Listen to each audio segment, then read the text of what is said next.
tulad mo ay mas pipiliin maglaro ng kung ano-ano.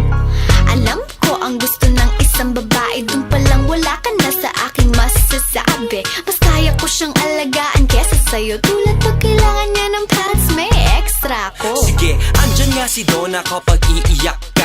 Pag shady ka, hindi ka na iiyak pa. Kaya kung ako sa'yo, sumama ka sa akin. Lumuha ka man, yun ay tears of joy na kung tawagin. Okay ang babae pero darating ang araw, sasakit ang ulo mo lalo pag pareho kayong may dalo. Di gera, di ba parehas lang kayong kawawa? Kaya sa akin ka na lang kasi pasensya ko'y mahaba. Okay.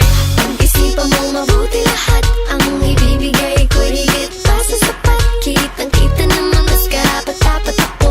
Ako ang tunay na nababagi sa'yo. Kaya huwag siya, di ko alam kung ba't nasali ko siya sa pagpipilian. Lahat ba tayo ko, hindi niya kayang punan. Iiwanan ka na nga ng luha. Huwag ka maniwala sa iba, maniwala ka sa akin. Magkakaroon lang ako ng ibang babae pa girl, ang baby natin. Pati sa sinasabi nilang ika'y iiwan, hindi, matigas ang aking paninindigan. Kaya please lang, ako ang mas bagay sa kanya.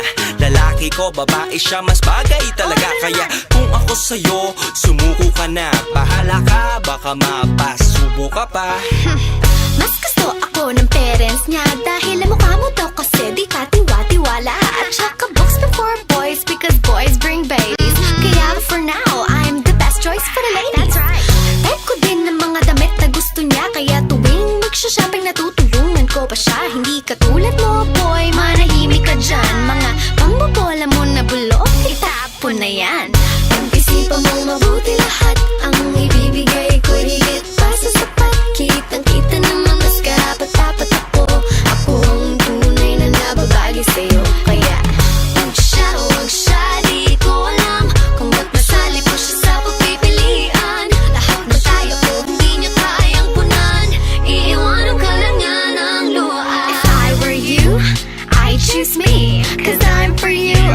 Obviously, pareho tayo ng interes sa buhay. Yes, goodbye ka na sa lahat ng stress na nakakaumay. Pero diba, Shut up please, oh, that's another reason when you talk, I won't cut you cause I know how to listen. At saka, isa pa, Donna time, may sasabihin pa ako. hayaan na natin siya maghusga. O sige, itigil na natin to. Iiwanan na namin ng desisyon sa'yo. Dapat lang. Pag pinili mo siya at nagkamali ka,